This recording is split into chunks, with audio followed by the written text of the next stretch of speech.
Un recuento inolvidable. In situ. Esta noche lo invitamos a que viaje con nosotros a través del tiempo, a dejarse llevar por la nostalgia y a rememorar todas aquellas cosas que salieron de esta pantalla hace 20 o 30 años, cuando en Chile se vivía la época dorada de la televisión. Vea junto a In Situ imágenes y testimonios que hurgarán en su memoria y lo llevarán a los años de infancia, cuando el tío Memo y los bochincheros le hacían cantar toda la tarde. Pasó usted ya por casa y yo será mi abuela. Adiós, don Pepito. Salta, salta, salta. O a los tiempos de juventud, cuando música libre o magnetoscopio musical imponían los ritmos de moda. Salta, salta, salta, pequeña al costado, que hoy están de enganche todos los peces. Los más adultos podrán ver otra vez las sensuales transmisiones de sabor latino y reirán con los primeros capítulos del Happening con Ja. Padre, quiero confesarme, padre. Yo soy Junior, padre, de una empresa muy importante. Y el otro día me mandaron a apagar la luz, padre, y me fundí con todo el billete, padre. ¿Te fundiste con el dinero de la luz? Sí, padre. Pago de luz. Confesionario 3 a la izquierda. Emociónese con historias y anécdotas jamás contadas y que hoy sus propios protagonistas recuerdan a la distancia.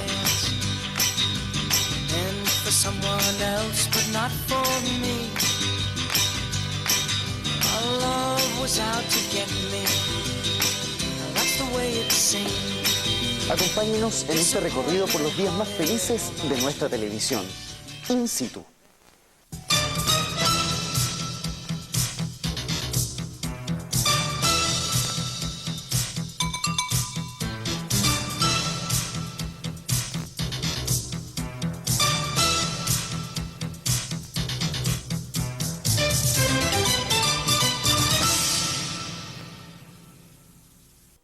A esto siguió la radioastronomía, las fotografías enviadas por satélites y hoy en día... Nadie pensaría que fue un programa de astronomía el que dio inicio a la televisión chilena. Era conducido por el profesor Vadim Praus, el primer rostro del canal católico, pero no del 13, sino del 5, el de Valparaíso. Fue en esa universidad donde en 1957 se comenzó a experimentar en el hasta entonces desconocido mundo audiovisual. Estas primeras incursiones tenían un sentido básicamente académico o investigativo, pero cuando en 1962 Chile fue elegido sede del Mundial de Fútbol, las cosas cambiaron. El gobierno de la época vio la potencialidad de este nuevo medio de comunicación y destinó recursos y energía para que las cosas anduvieran con mayor rapidez. Fue así como en el año 1969, en una vieja casona de la calle San Martín, Televisión Nacional de Chile inició sus transmisiones con una programación donde destacaban los teleteatros. Poco soy abuelo yo, pero lo será, lo será.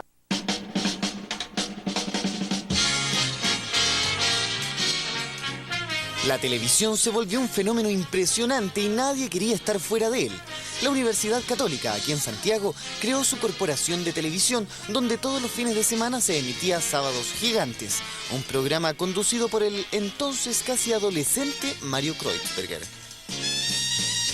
La guerra por captar la preferencia del público se había iniciado, tanto que en 1969, cuando el hombre alcanzó la luna, ambos canales realizaron esfuerzos inusitados por lograr la mejor cobertura.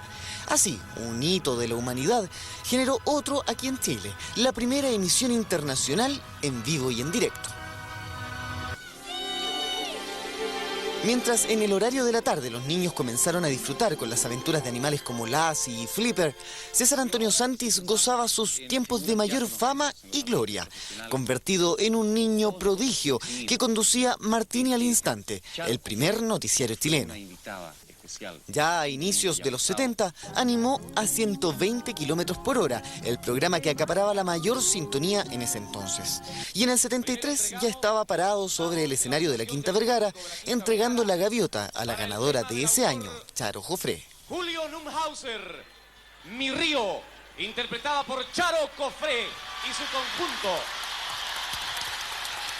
Otra que daba sus primeros pasos en la televisión era la juvenil Gina Swanich. Canal 13 le permitió conducir La Cajita del Ingenio Calpani. Y se regalaba una caja de zapatos que en ese tiempo eran furor. Eran los primeros zapatos que venían en cajita de metal, muy simpático.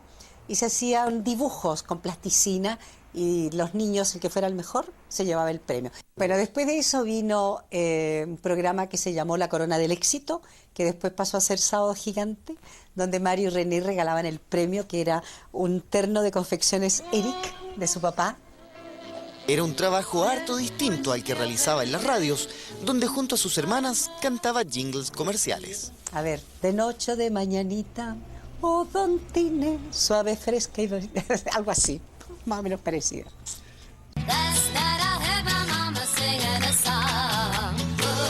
Eran los 70s, los días de jumpers que apenas tapaban la ropa interior de las quinceañeras, cuando no había joven que no anduviera vestido y no bailara exactamente igual que los entonces lolos de música libre.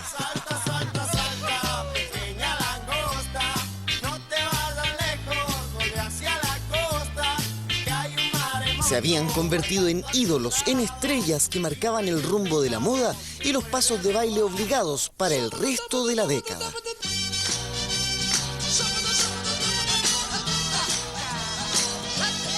Mientras tanto, las dueñas de casa vibraban con teleseries como Muchacha Italiana viene a casarse, Lucía Sombra y Los Hermanos Coraje. Y Jaime Celedón hacía de mediador entre Germán Becker, Jaime Guzmán, Julio Martínez, José Toá y José María Navasal, los panelistas de A esta hora se improvisa. Ya que estamos en el terreno personal, de las confesiones personales. A la convicción que yo tengo y a la seguridad. Recién comenzaban a llegar las series norteamericanas como La Hechizada, Gilligan, La Dimensión Desconocida y Misión Imposible.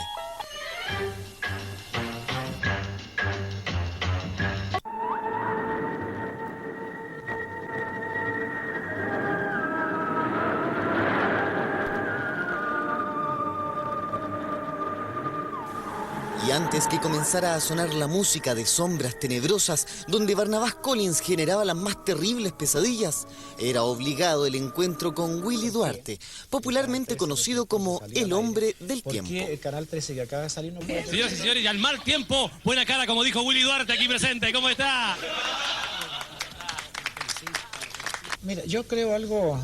Soy creyente en el destino de las personas, la verdad, porque desde niño, yo estaba en el colegio, tenía una cierta facilidad como para hacer un pronóstico, para predecir qué iba a pasar con el tiempo. ¿En base a qué? En base, no sé, a una tinca que me da a veces mirando, por ejemplo, ahora me lo explico, ¿no? Tiene su explicación. Yo miraba hacia el oeste y según como estuviera el cielo, decía mañana se mejora o amanece mal, en fin, hasta temblores de repente me pasa.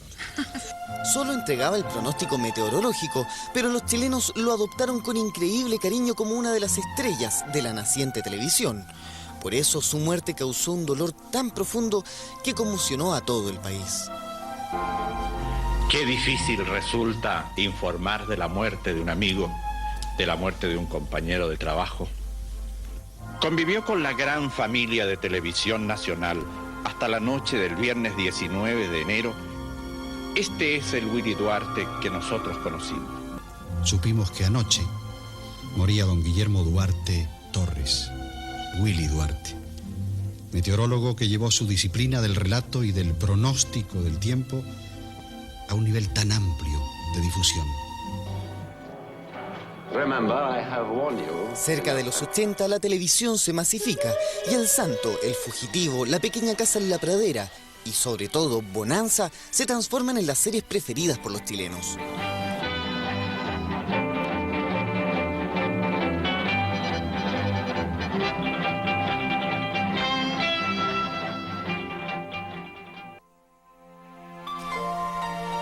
El país en ese entonces se paralizaba completamente con los últimos capítulos de La Madrastra, y en los noticieros y en la serie Mundo surgía la figura de un hombre especial que haría más cercanos y comprensibles los procesos de la ciencia, la medicina y la tecnología. Equipos de medicina nuclear hay en 5 centros asistenciales del país, en los hospitales de la Universidad Católica de Chile, San Juan de Dios, Salvador, Concepción y José Joaquín Aguirre. Vivimos la era atómica y Chile ya se integró a ella a través de la medicina. Poco antes que el cáncer terminara con la vida de Hernán Holguín, otro de los grandes de la época de oro de la televisión había partido. Pepe Abad se había transformado en el personaje más entrañable de los primeros años de la pantalla chica. Era mucho más que un lector de noticias. Su sentido del humor y su calidad profesional lo hicieron pasearse por los 3 canales que existían en aquel entonces. E increíblemente, la gente lo seguía a cada nueva casa con una impresionante fidelidad. Su muerte dio origen al único duelo oficial que haya decretado alguna vez la televisión chilena. Recuerdos emocionados de esa época en que éramos tan pocos y tratábamos de hacer mucho. Anunciábamos a veces una guerra, salía un desfile de modelos. La gente se reía. Pero era eso, que éramos muy pocos. Ahora que somos muchos, sigue ocurriendo lo mismo. Exactamente lo mismo. Quien empezó con él en la televisión fue Pepe Guité. Había entrado el 65 al equipo de actores de Canal 13, pero 2 años después terminó el teleteatro y se convirtió en reportero, en momentos en que hacer una nota resultaba todo un desafío. En esa época había dificultad para todo, no había material, las cámaras eran de película, la película costaba cara, entonces había que tratar de no equivocarse al hacer una nota, porque eso significaba que había que volver a filmar y a perder película.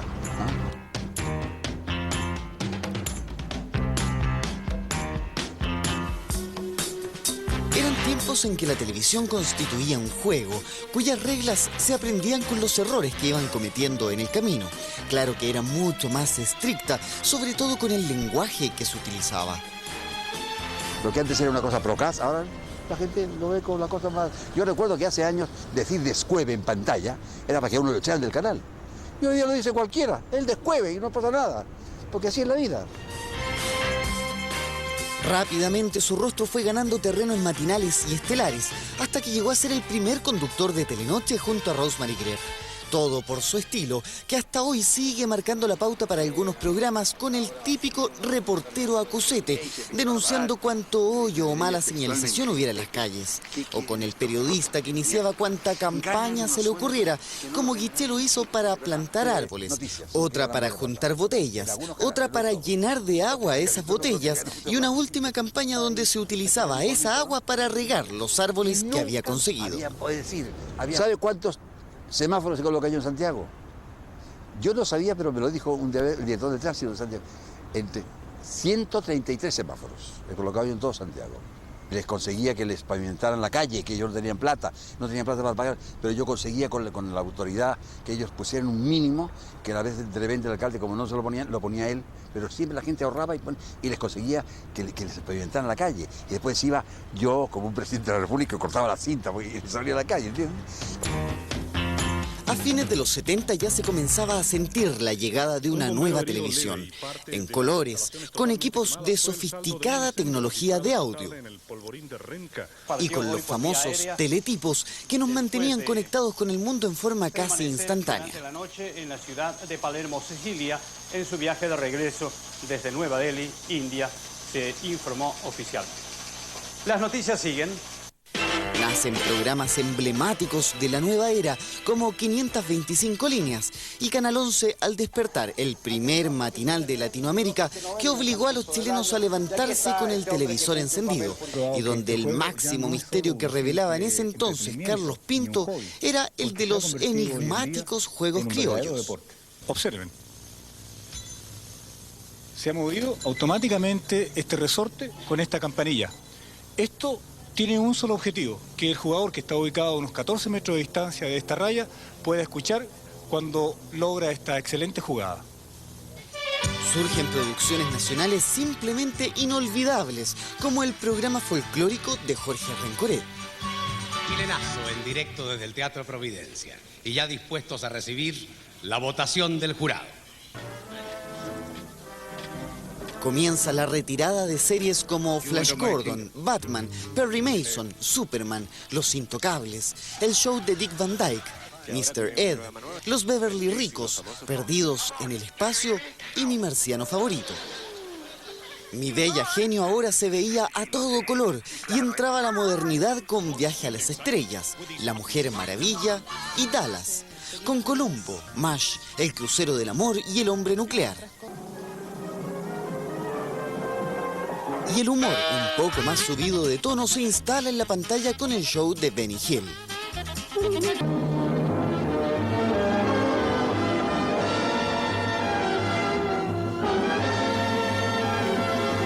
En ese entonces, Enrique Maluenda conquistaba a las abuelitas de todo Chile con su Festival de la Una, en aquel donde las modelos debían comer una buena cucharada de sabrosalsa de tomates ante las cámaras, y donde el mago Oli estuvo a punto de morir ahogado en su propio truco.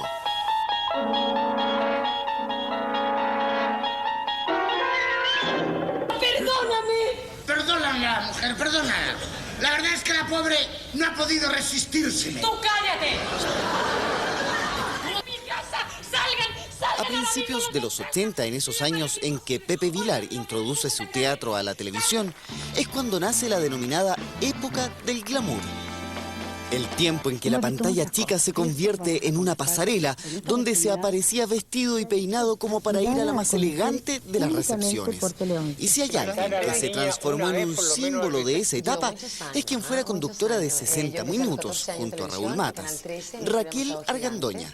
La gente ya no solo veía el noticiero para informarse, sino también para ver cómo estaría peinada Raquel, qué vestido estaría usando o qué estilo de collar se pondría. Los días viernes normalmente los viernes y los sábados son los matrimonios, pero marcaba más el viernes, entonces el viernes era un moño más especial. Y el día sábado es más deportivo, pero igual más arregladito que el domingo. El día domingo, bueno, muchas veces estábamos elegantes hasta acá y nos parábamos y andábamos de short y zapatilla. Hay ciertos tipos de programas. Tú no puedes salir de brillo y de moño de noche en la mañana, como también hay programas que no a lo mejor no amerita que vayas vestida de noche. Entonces yo creo que uno tiene que saber perfectamente cómo, cuándo y dónde ir y cómo ir vestida. Eso es fundamental. Sí, a veces uno se desubicaba también, porque de repente te parecías arbolito de Pascua y que te ponías moño, aros y collar y cosas, ¿no? El glamour se traslada a noticieros, a estelares y fundamentalmente al Festival de Viña del Mar, donde nuevamente Raquel Argandoña marca la pauta, impresionando a todos con su comentado traje metálico. El encargado del look de los protagonistas de esos años dorados fue Patricio Araya. Ha sido el estilista oficial de los programas más importantes de todos los canales, desde la época del blanco y negro, cuando todo era más fácil, porque con la llegada del color a la televisión empezaron los problemas para él.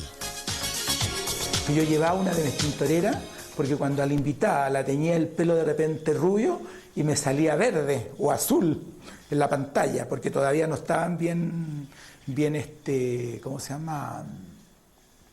Pulía el color. Entonces mi tintorera me decía, Pato, me ponía una pizarra y me escribía y me decía, está saliendo al aire color castaño, a pesar que le pusimos, entonces hay que ponerle, está saliendo un número 6, qué sé yo. Entonces yo decía tal número. Te fijas el color, porque a veces ni el color era el verdadero. Según Patricio Araya, la época del glamour, desde finales de los 70 hasta mediados de los 80, fue la mejor de la televisión chilena. Y desde esos tiempos que no se ve nada demasiado elegante en pantalla. Una moda que incluso fue traspasada al público que asistía a los programas. Cuando se hacía la gran canción, el gran baile, la gente iba espectacular a los estelares. Yo te digo, no un programa de mediodía ni a un matinal, el público que se va como espectador, no te lo pido arreglado, pero el público que va a un estelar, a mí me gusta que vaya impecable. Y eso era interesante porque yo me acuerdo que las mujeres estaban el día entero para ir a un programa de televisión en la peluquería. Cada una competía con el peinado de otra. Público que iba de espectador y de invitado a los programas de televisión.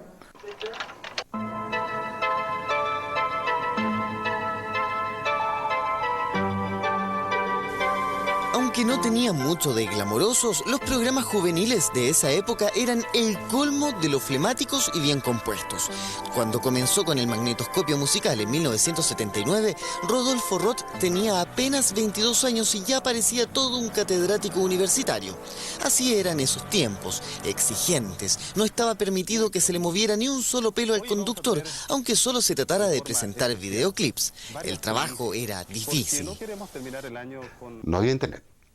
Entonces, conseguir información de todos los artistas, de todos que me llegaban, durante toda la semana me llegaban 100, 200 videos nuevos. Conseguir información de todos ellos era lo más terrible del mundo. Iba a los sellos a pedir información de ellos.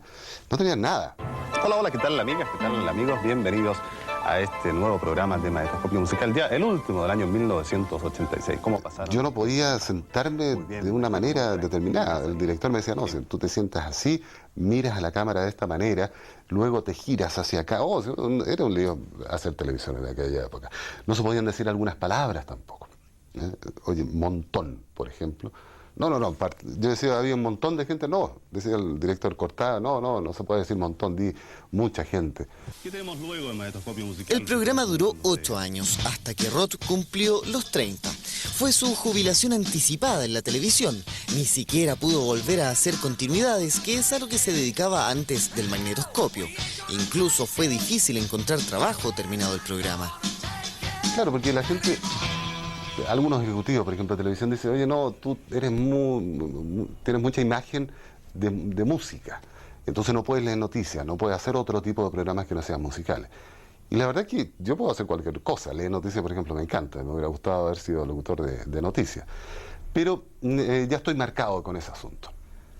Ahora tiene 2 programas en la radio y cada día recibe decenas de llamados de todos aquellos niños, adolescentes y jóvenes de hace 20 años que aún recuerdan con nostalgia el magnetoscopio musical, que lo seguían fielmente domingo a domingo. Pero no había público más fiel en los 80 que el del día viernes. Al principio para quedarse con un sobrio Raúl Matas en Vamos a ver. Y años más tarde para esperar con ansias que terminaran las noticias, porque ahí venía El Destape, el programa que revolucionó la hasta entonces conservadora pantalla chilena.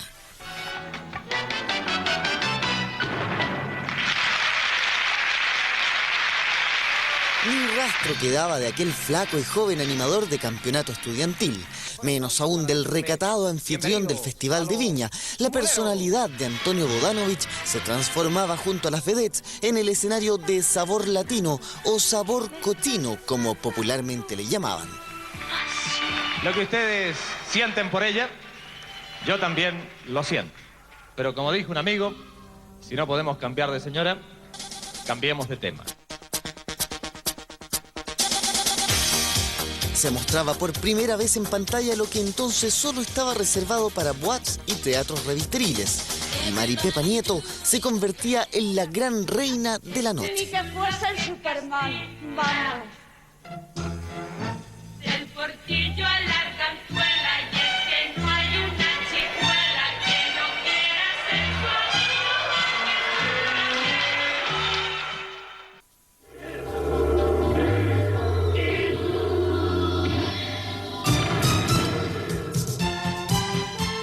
Luego reviva la emoción de las luchas de Ultraman con Godzilla, el romanticismo de Candy y la dramática vida de Remy.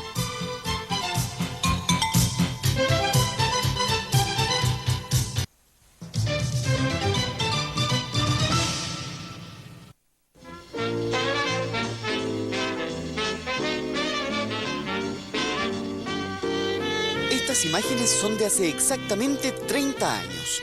La mitad de este país ni siquiera nacía cuando Pimpón ya contaba sus historias dentro de la cajita que le servía de casa.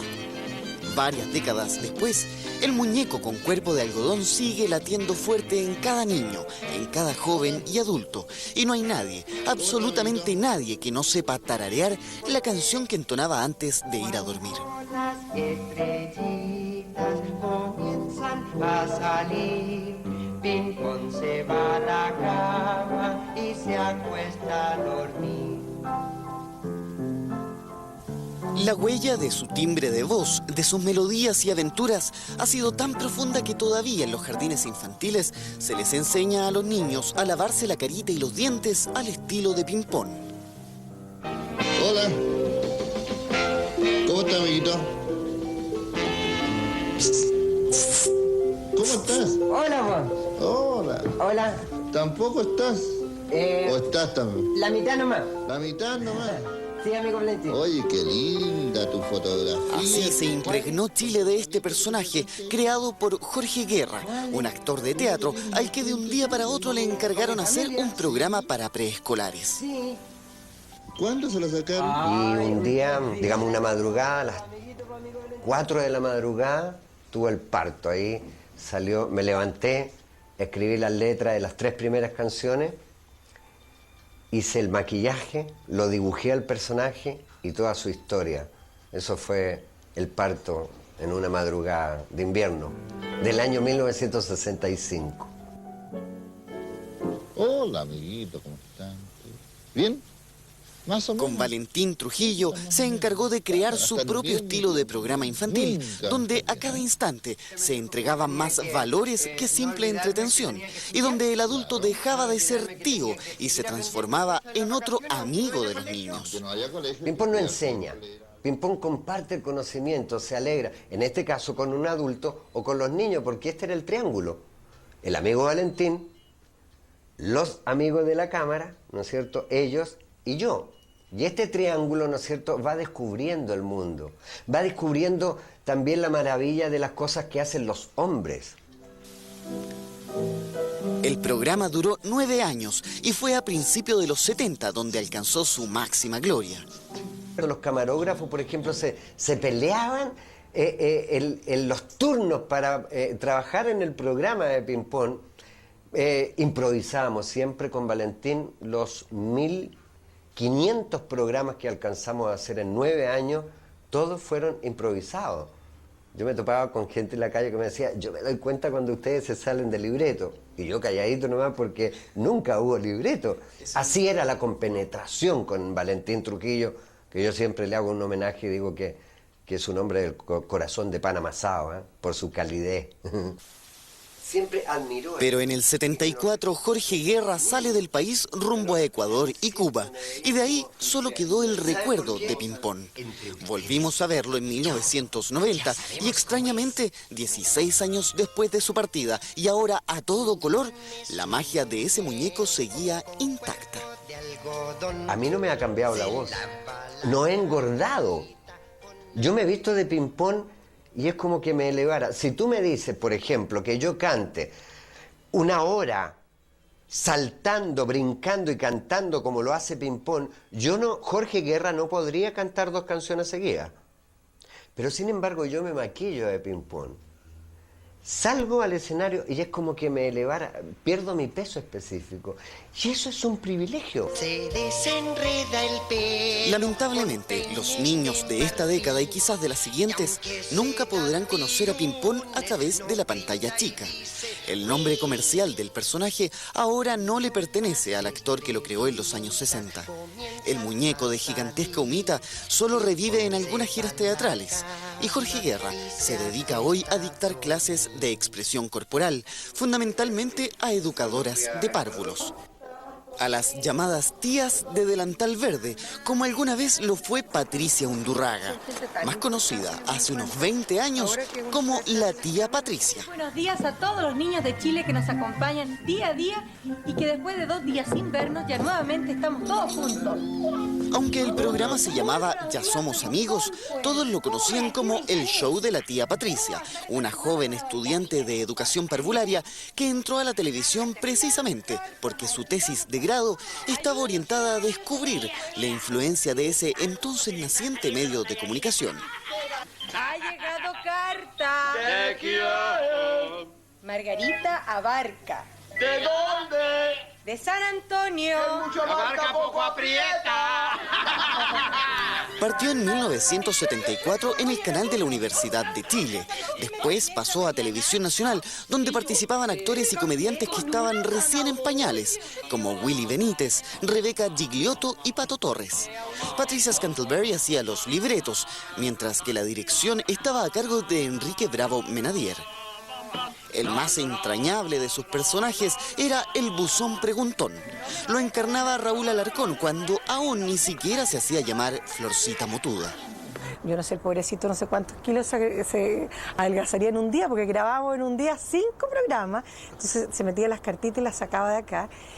Sí, Florcita Motúa componía las canciones y cantaba: tenemos un amigo, se llama Preguntón, él canta las cartitas de Arica a Punta Arena, y era una cosa así, en realidad es bastante desafinada. Tenemos un amigo, se llama Preguntón, él guarda las cartitas de Arica a Concepción, Valdivia, Punta Arenas, Coquimbo y La Unión, cartas de todo Chile y el Curiosamente, el programa que acompañó por casi una década a los niños chilenos no terminó por falta de presupuesto o por bajo rating, sino simplemente porque la magia y el misterio se esfumaron cuando se supo públicamente quién estaba dentro del buzón preguntón. Ahí nace el siguiente programa de la tía Patricia y donde Florcita Motuda sale por fin del anonimato. Fue La Cafetera Voladora.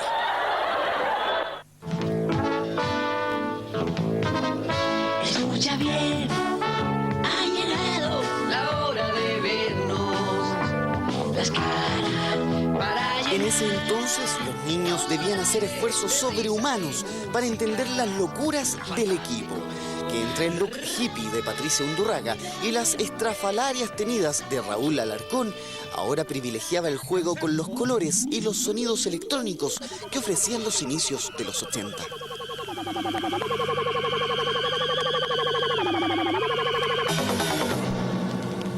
Florcita Motuda, Florcita Motuda, Florcita Motuda, carita desnuda, la hora de vernos. Era lo más psicodélico, que René Schneider y Luz María Sabañac eran los directores del programa, entretenidísimo. Yo también tuve una faceta que me encantó también, que era, me encanta el teatro, me encanta disfrazarme, me encantaba cantar, y me acuerdo que me daban diferentes papeles y yo era de repente la chaparrita que me dejaban esperando porque no llegaba mi charro, que era el Florcita Motuda, entonces actuaba, y eso me encantaba, y para esa época era fascinante. Oye, Hugo, ¿sabes una cosa?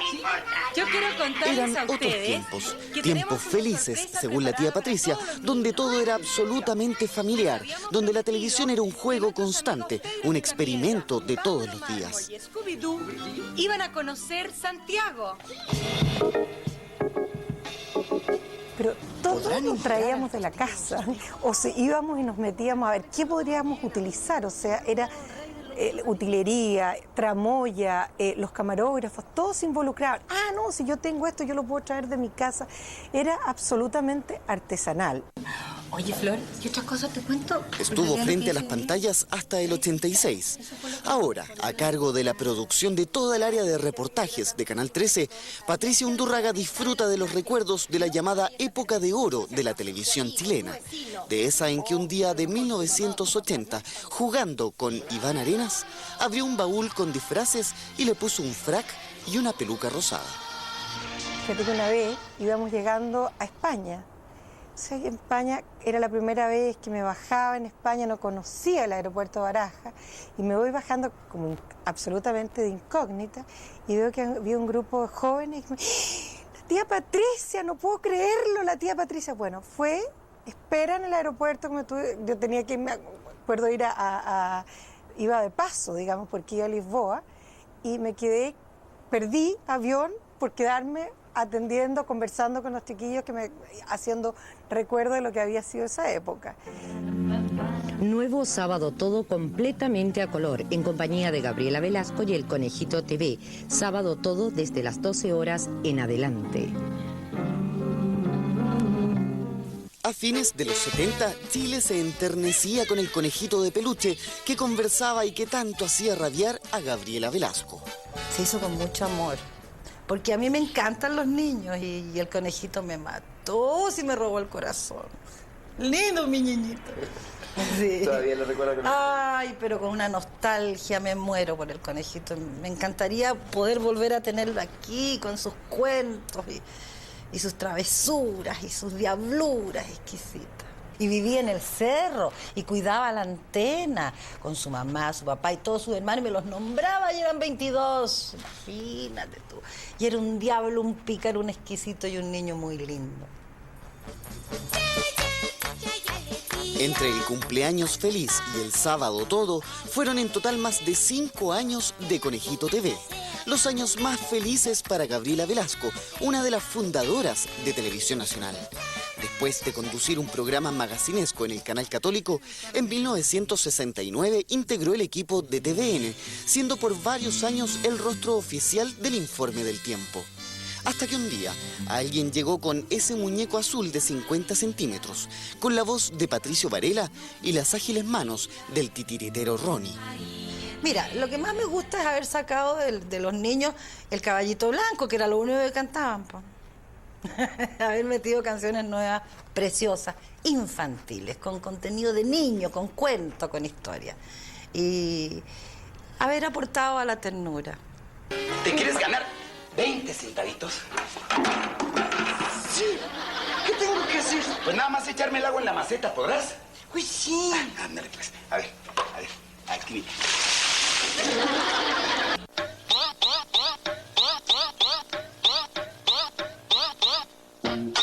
En esos años, dominados por el Conejito TV y Cepillín, Chespirito se instalaba en las pantallas de casi todos los canales, con su antihéroe el Chapulín Colorado y con su Chavo del Ocho y los personajes de la vecindad. Nunca quise que la gente pensara que yo era un niño, sino que aceptaran que era un adulto representando a un niño. Pero de cualquier manera me costaba trabajo.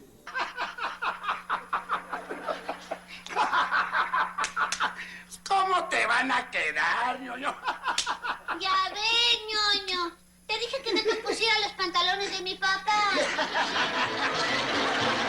Eran finales de los 70. Los extintos Teleminimundo, la tía Carola y el Capitán Sacacorcho daban paso a programas infantiles extranjeros, como el Show de los Muppets. Vean el número 5 en el pecho viril de Archibaldo.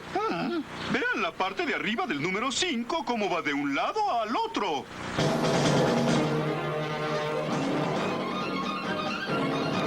En el 79, la serie de los Thunderbirds marcó toda una generación de los actuales adultos jóvenes chilenos, con las historias de las 5 naves que tenía la organización secreta Rescate Internacional.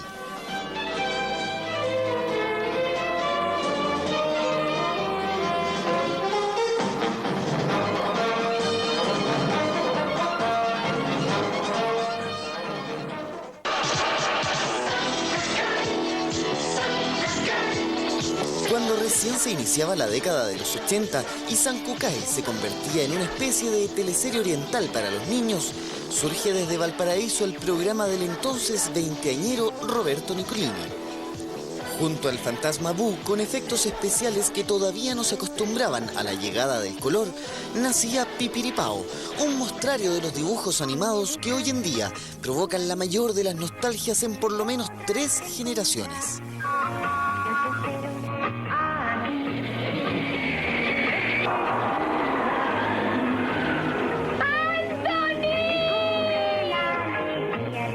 No hay niña que alguna vez no haya caído encantada por Anthony o Terry, los dos grandes amores de Candy, esa huérfana pecosa que pasaba arriba de los árboles y que se convirtió hace ya 20 años en uno de los clásicos de los dibujos animados. Junto a ella revoloteaban por la pantalla Sam el Rey del Judo, Heidi, Cool McCool y el Agente Ardilla. Al mismo tiempo, Pipiripao transmitía el trío Galaxia, Batfink, Marine Boy, Thor, Meteoro, Cobra y Marte. Mientras el Capitán Futuro luchaba por mantener el orden en la galaxia viajando en su famosa nave cometa, grandes y chicos lloraban a mares con las desgarradoras historias de Marco y la dramática vida de Remy.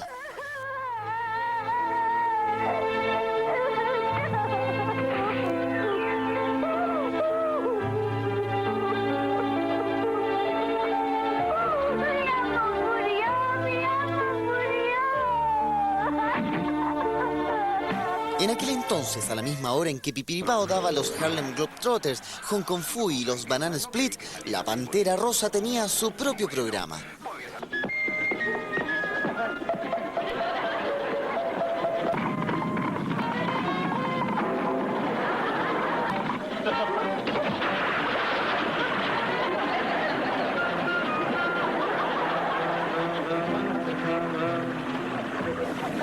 aquella época dorada, de esa de 1000 dibujos animados por minuto, nacen canciones y sonidos que difícilmente podrían ser olvidados por quienes ahora ya se empinan por los 30 y tantos.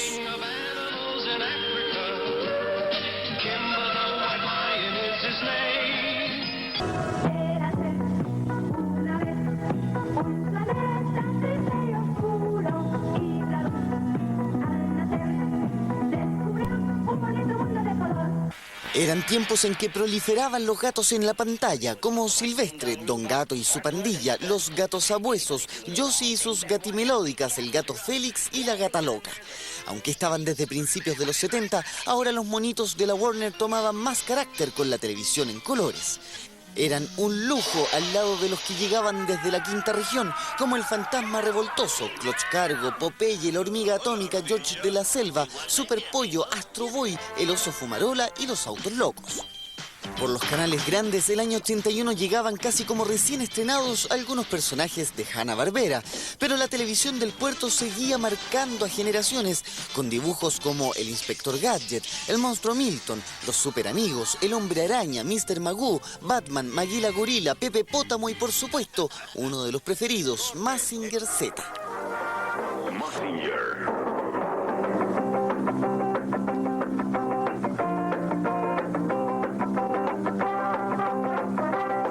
Pero ni Scooby-Doo, ni Gasparín, ni Shazam, Benito y Cecilio, Super Ratón, la Princesa Caballero, Birdman, el Lagarto Juancho, Leoncio y Tristón, D'Artagnan, Centella o Tom Rueda Loca podían superar al favorito de quienes eran niños hace 21 años.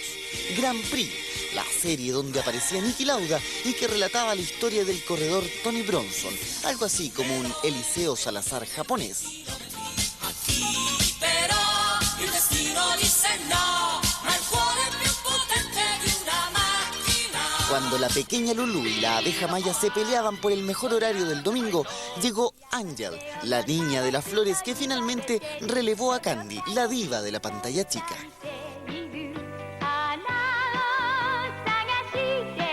Resulta increíble que de estas 90 series que acabamos de nombrar y que al escuchar sus títulos parecen tan cercanas, casi todas hayan desaparecido hace más de 15 años. Así marcaron Pipiripao y las franjas infantiles. Así era la televisión de esa época. Se instalaba para siempre en nuestra retina.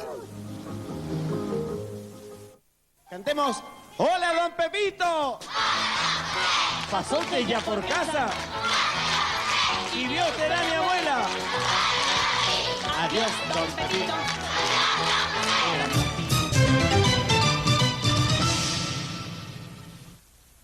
Antiguamente los niños llegaban con sus padres hasta el Mapocho para sellar su compromiso de dejar el chupete tirándolo a las aguas del río. Sin embargo, en 1975 surge un programa que arrasa con esa tradición y con la forma que en ese entonces tenía la televisión chilena de hacer programas infantiles. Somos los bochincheros, sí señor. Nos gusta meter bochinche, que es mejor. Somos los bochincheros. Caos absoluto, gritos, payasos, canciones y concursos. Eso eran Los Bochincheros, un programa que llegó para revolucionar los hasta esa época tranquilos espacios infantiles, donde los niños casi no participaban y siempre estaban perfectamente ordenados. Cantemos, la colita es mía.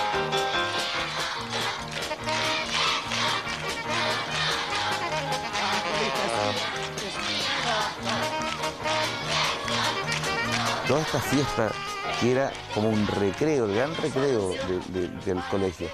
Nosotros no pretendíamos hacer un programa educativo, no pretendíamos nada, sino que pretendíamos que el niño sacara toda su agresividad y pudiera decir todo lo que quisiera, todo lo que se pudiera hacer por él, lo hacíamos en Los Bochincheros.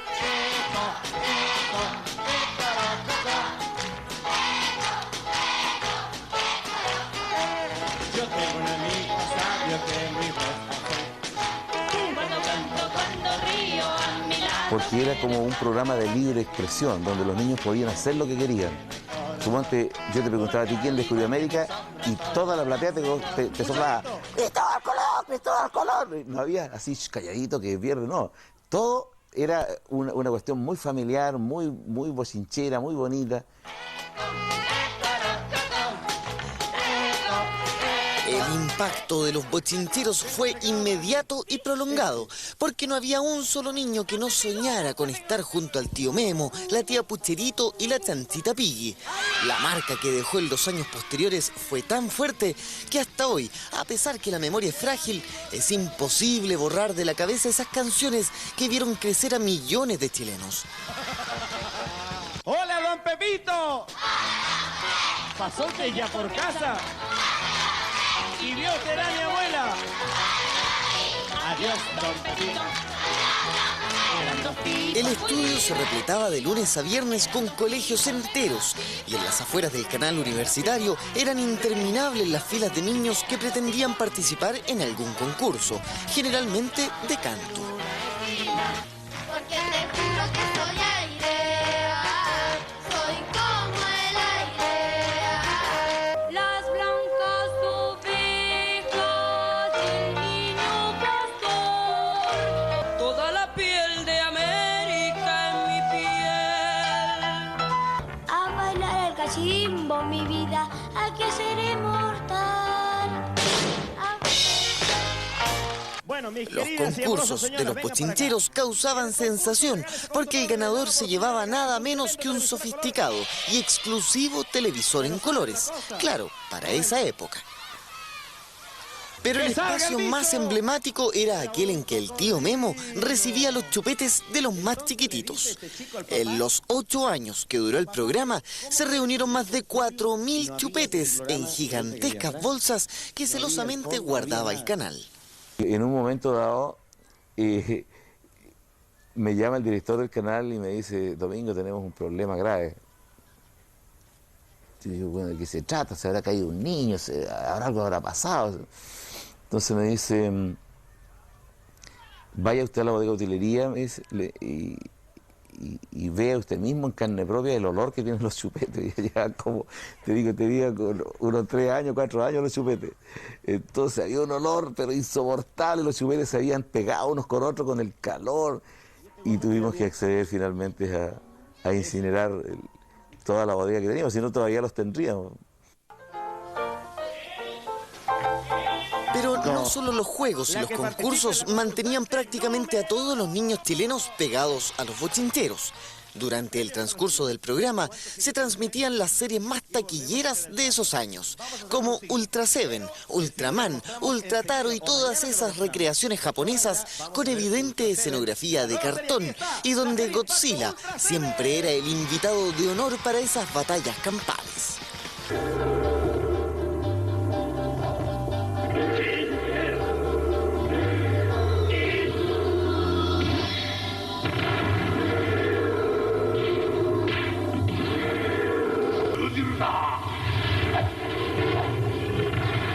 También los dibujos que transmitían los bochincheros eran de origen japonés.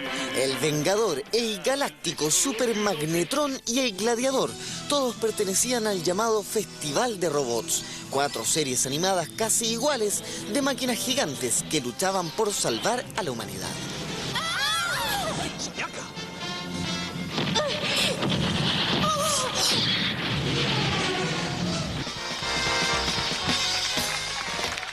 Todas las reglas del tránsito se las recomienda un amigo en su camino. Aunque todavía tenía un enorme éxito, el programa terminó en 1983. Habían pasado ya 2 años desde que el tío Memo se separó de su esposa de ese entonces, María Pastora, la tía Pucherito.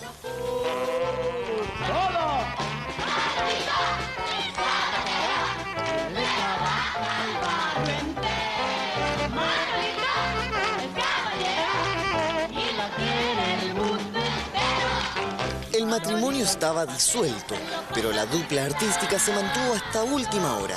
Sin embargo, con la partida de la tía Pucherito, el programa quedaba irremediablemente desequilibrado. Es la que le quitaba el lado agresivo al Memo. El Memo gritaba, el Memo con los niños cantaba, qué sé yo, y ella hacía la parte suavecita, la parte maternal.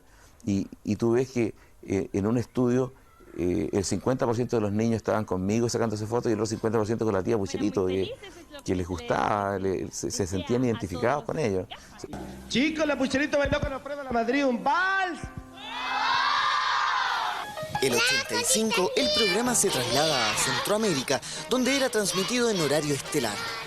A principios de los 90, el tío Memo vuelve a Chile, pero ahora como Domingo Sandoval, el ingeniero acústico, para colgar su típico jockey y su buzo deportivo y dedicarse a la radio que instaló en la Cuarta Región, donde en ocasiones lo persigue la nostalgia de esos años dorados de la televisión chilena.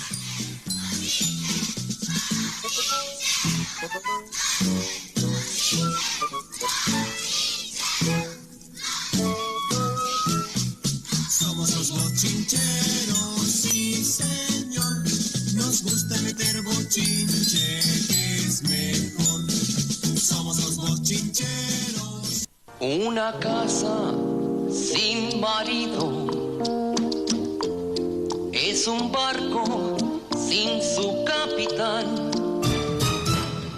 En unos minutos más, ríase con Bernardata Zapata, con el licenciado de la Mora, Eglantina Morrison, Gertrudis, Pepito TV y Silverio Silva. Recuerde así el programa más longevo de la televisión chilena. Ya volvemos.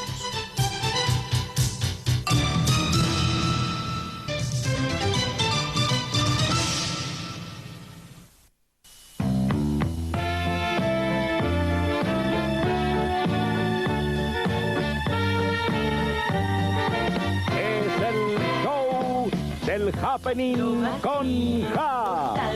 Si hubiera que escoger un solo programa humorístico como el gran clásico de todos los tiempos de la televisión chilena, ese es el Happening con Ja. Tienes los pies helados. Heriberto, tienes las manos heladas. Heriberto, se murió Heriberto.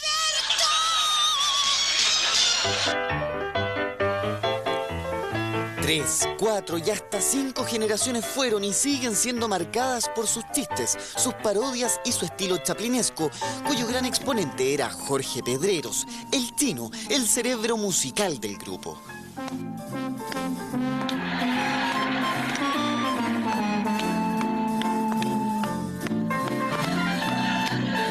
Desde 1978, el Happening representó una nueva forma de hacer reír, una escuela para actores y humoristas y la gran vía de escape para los chilenos que en esos tiempos debieron despedirse de los espectáculos revisteriles del Bim Bam Boom y el picaresque. Ahora, el humor entraba a sus propias casas. El otro día me mandaron a apagar la luz, padre, y me fundí con todo el billete, padre. ¿Te fundiste con el dinero de la luz? Sí, padre. Pago de luz, confesionario 3 a la izquierda.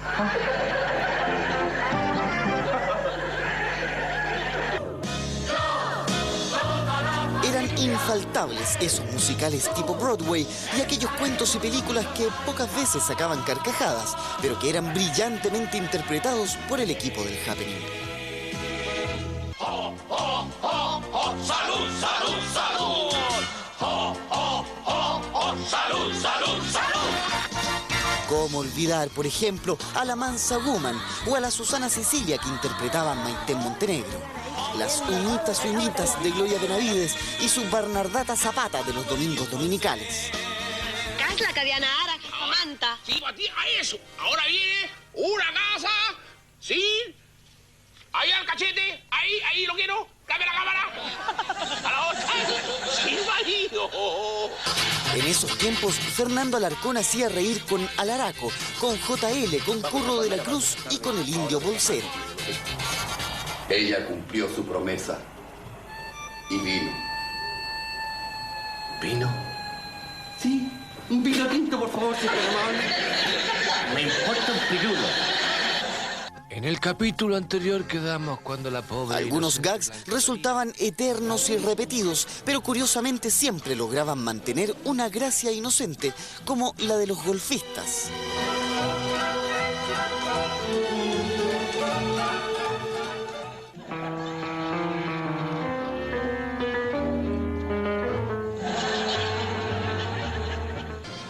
O como esa típica rutina del Guaripola.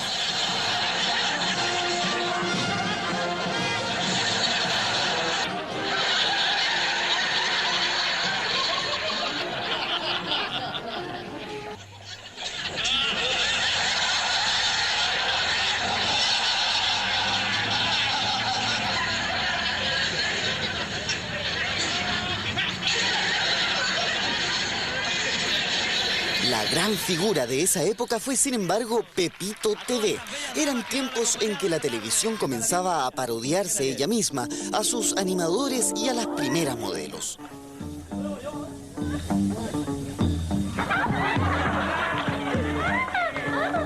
La presencia de Pindi, la super bombón en esta forma, y yo, el que estamos filmando una película en Arabia Saudita, La vida de Valentino.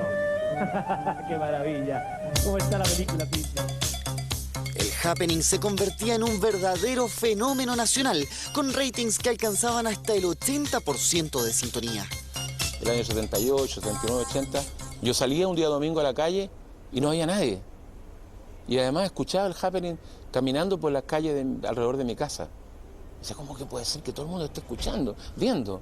Entonces sentía yo, Sañarto, sí, Susana Cecilia, sí, aquí estamos, caracoles, pirín, pin, pin, y todos. Y yo andaba 3, 4, 5, 6 cuadras y escuchaba el happening. Eso quiere decir que era una cosa demasiado fuerte. El éxito era tal que incluso fueron contratados por varias empresas para que estuvieran a cargo de sus comerciales.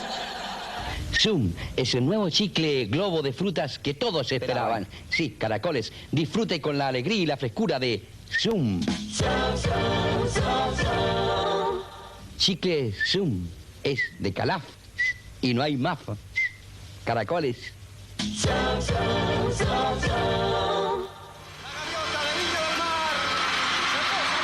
El grupo arrasaba. El año 81 se ganaron la Gaviota de Plata en Viña del Mar con una Quinta Vergara que no los dejaba bajarse del escenario. En gira por el país, el efecto happening era simplemente impresionante. Y cuando llegamos el tren a la estación, veníamos, nos levantamos, estaba el pueblo entero, Chillán entero, la ciudad entera, estaba esperando en el andén.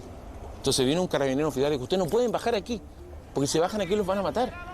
Sí, había bandas, banderas, todos los niños, oye, era una cosa como si hubiera ido un personaje tremendamente importante. Tanto así que el tren tuvo que trasladarse de la estación y en un cruce había un furgón de carabineros que nos metió y nos escondió y nos llevó al hotel. De todos los espacios que crearon, el que hasta hoy constituye el símbolo del happening es la oficina. De sus personajes, el único que tuvo un nombre inventado fue Sañartu. Todos los demás fueron tomados prestados de algún funcionario del canal. Y Canitró sale, digamos, porque un día una persona entró al estudio, Mario Canitró, y le dijimos, la persona que entre va a tener el nombre tuyo, del personaje que habíamos creado. Y entró Mario Canitró, que era jefe de un departamento importante en Televisión Nacional, como así entró Guillermo Espina, que era un escenógrafo, y dije, Espina será este personaje.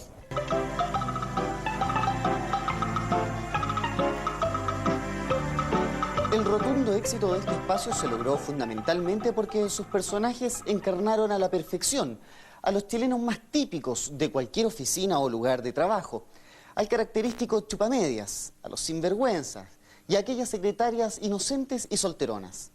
Además, marcó irremediablemente la vida de quienes llevan o llevamos el apellido de alguno de sus personajes.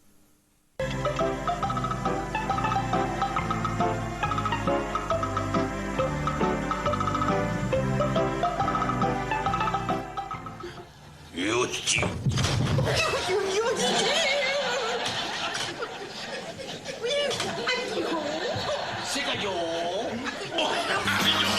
Cada día se creaban nuevos espacios y personajes. El equipo del happening no paraba de imaginar nuevas fórmulas. Era tanto el trabajo que les demandaba el programa que jamás alcanzaron a saborear el éxito. Porque nunca estuvimos en la calle. Nosotros estuvimos trabajando. Si nos levantábamos muy temprano para hacer training. Después hacíamos música, después hacíamos coreografía, después nos ensayábamos, nos sentábamos alrededor de una gran mesa a crear. Y estábamos horas y horas, y esto, podría hacer esto y esto. Y después, de nuevo en la tarde, o sea, almorzábamos juntos para conversar, y eran las 10 de la noche, entonces, y uno dirigía, yo producía, el otro libreteaba, actuábamos todo. Era una locura. El El Happening había nacido entre una de esas tantas ideas locas de Paparazzi Producciones, la empresa creada por Rabani y Fernando Alarcón, los que primero empezaron con otro tipo de programas. Entonces armamos el My Hope Show, que era Maite Montenegro, Jorge Rebel y Pepe Gallinato, que tenían estructurado un espectáculo y hicimos capítulos de entretención con ellos y que fue premiado por la prensa en aquel entonces. Más tarde vinieron varios programas folclóricos y algunos musicales, donde trabajaban junto al actual director de la ONEMI, Alberto Maturana. Porque Alberto Maturana es músico, además de ser médico cirujano de prestigio, y hoy día director de ONEMI. Hicimos comedias musicales y nos dimos cuenta que podríamos integrar a un equipo posteriormente a Jorge Pedrero, a Maite Montenegro nuevamente, Gloria Benaví, y siguió lo que fue el futuro Happening en aquel entonces. Y se ponen los dos como de acuerdo y insultan a la gente. No te puedo creer. Y le dicen, eres una desgracia, una desleal. Tuviste con el Chitino, Llori, el Vera y el Cortés, Carrasco, como el Valenzuela, Espinosa y el Pello y el Águila. Parece un equipo de fútbol. Tal como en esos tiempos todo Chile seguía a la madrastra o a la Zulianita, el Happening con Ja inventó sus propias teleseries, como La Fulerita. No lo digas porque estoy con tu hermana Rafaela aquí al lado. Adiós. Rafaela, era tu hermana Ana, la que llamaba y decía que me amaba. Mi hermana Ana dice que te ama. Sí, tu hermana Ana dice que me ama y la veré mañana por la mañana. Pero mañana por la mañana pedirás mi mano. Pediré tu mano mañana. No te equivocas. Mañana por la mañana pedirás mi mona.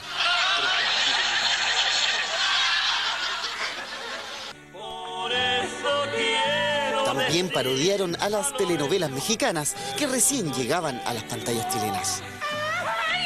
Estudios Aztecas, Cucurrucucú Paloma de Chupatelpec presenta el impacto dramático del momento. La obra insignia de los dramaturgos Delgado y Gordillo, titulada ¡Que no me pellizquen los cacahuates! Pero la que sin duda marcó todo un hito fue la primera de sus creaciones, Una casa sin marido. Una casa sin marido es un barco sin su capitán, es un perro sin un árbol, es un programa en la tele sin pasar un comercial. Una casa sin marido. Entrados los 80 con la partida de Maite Montenegro, ingresan al Happening Marilú Cuevas, Patricio Torres, Óscar Olavarría y Gladys del Río. Allí surgen las nuevas teleseries, con el más emblemático de sus personajes, Eglantina Morrison, que sería protagonista de Doña Vieja.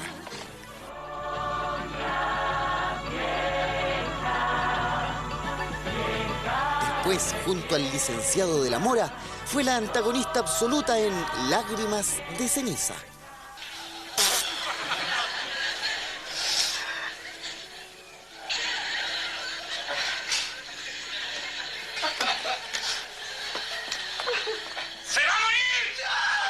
Pero el mayor éxito de Eglantina lo tuvo cuando fue la cruel madrastra de Blanca María. Tuviste que morirte, Tomás Leopoldo. ¿Por qué? Quedamos solitos. Estamos solos. Esto lo tengo que hacer porque tengo que mostrar toda la escenografía. ¿Por qué? ¿Por qué? ¡Valentino! ¡Tiqui, tiqui, tiqui, tiqui, tiqui, tiqui!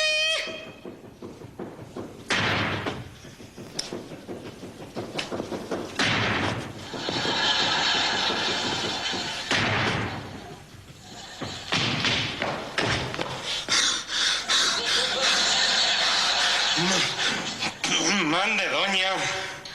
Y una pinturita como yo, con este cuerpo y con este talle, no puede tener ningún detalle. Uy, me salió eso mayor el juego. Si lo hubiera querido, hubiera salido. Uy, qué proeza, chupatiza. ¡De nuevo, carehuevo! Muy buenas tardes. Así, cambiando y agregando personajes, integrando a nuevos actores, transformando las rutinas y reorientando a sus públicos, el Happening con Ja se convirtió en el programa más longevo de la televisión chilena. Y resulta curioso, por llamarlo de alguna forma, que sus creadores hayan sido precisamente los hombres más serios de la pantalla chica. Por sus manos pasó el destino de la televisión, cuando en 1966 los llamó el Ministerio de Educación por petición expresa del presidente de la República. En el gobierno de don Eduardo Frei Montalva, donde comisionados junto a mucha gente muy valiosa, estábamos preparando lo que iba a ser después Televisión Nacional de Chile. No solo estuvieron a cargo de imaginar toda la programación de Televisión Nacional, sino que además fueron ellos los fundadores de su primer departamento de prensa y del primer noticiario. Donde me acuerdo que los noticiarios al principio nosotros teníamos grabábamos el programa y lo emitíamos de Santiago a Talca, se emitía. Pero además nosotros llevábamos un video donde era de 2 pulgadas, así, de este porte era la cinta en ese tiempo. Y eran 2 cintas donde iba el noticiario. Entonces nosotros teníamos el compromiso de llegar corriendo al aeropuerto a las 12 del día, con toda la información de la mañana, enviarla por vía aérea, la recibían allá y la armaban o la usaban tal cual la mandábamos nosotros, el locutor que estaba leyendo noticias en Antofagasta. Como todos en ese tiempo, ingresaron a la televisión de pura casualidad o por simple curiosidad. Caminando por la Plaza Ercilla con Fernando Alarcón, un día decidimos entrar a la Escuela de Ingeniería, buscando horizontes como para estudiar alguna carrera. Y caminando llegamos al 4º piso y había una serie de personas vestidas de blanco como médicos. Y había un señor ahí que le daba explicaciones a un grupo y nos dimos cuenta que eran técnicos y estaban haciendo una cámara de televisión. En los años siguientes, ellos conformarían el grupo más selecto de la televisión, de aquellos que vivieron cada hito de la historia audiovisual chilena. Fui el primer director que hizo televisión en colores, transmitiendo el Festival de Viña del Mar el año 78. Con los Hughes Corporation, lo hice bailar a todos en la quinta. Y me acuerdo de la Gina diciendo, mamma mía, cuánta gente. Ray Conniff, Chabuca Grande, Arturo Millán. Había una suerte de trabajo colectivo, no habían incluso definiciones de cargos, porque uno podía ser de productor, de actor y a la vez estar siendo utilero. Y eso existía en muchos ámbitos de la televisión. Hoy día se ha especializado más ese rango y a lo mejor esa televisión más quijotesca tenía otro sentido, otro valor, a lo mejor más rica. Entre todos los programas que crearon los paparazzi, el más importante fue Dingolondango. 7 horas en vivo conducidas por un joven y casi desconocido Enrique Maluenda, donde el rating del programa siempre estaba por sobre los 90 puntos. Los días domingos eran de las 2 de la tarde a las 9 de la noche, era la visión del país. Todo lo que pasaba ahí. Nosotros hacíamos el Copico de Oro, que fue el antecedente de la Teletón. Nosotros alcanzamos a reunir $36 millones.